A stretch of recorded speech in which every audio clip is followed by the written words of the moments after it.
8 तास झोपूनही थकवा जात नाही आहे, चहा घेतल्यावर पण एनर्जी मिळत नाहीये. का होतंय? Check your thyroid levels.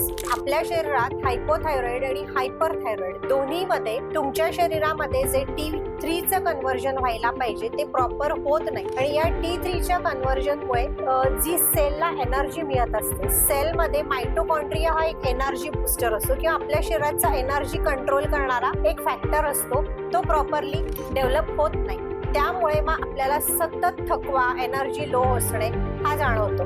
आयुर्वेदानुसार यालाच ओजक्षय असं म्हणतात. शरीरातला ओजक्षय झाला की तुम्हाला कंटिन्यू थकवा जाणवणे, चिडचिड होणे किंवा झोप न येणे असे निरनिराळे प्रॉब्लेम्स होतात.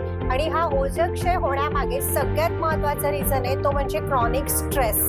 Stress level is the main reason for your thyroid discomfort. आणि यासाठी तुम्ही काय कराल तर अश्वगंधा रोज रात्री दुधामध्ये 1 चमचा घ्या.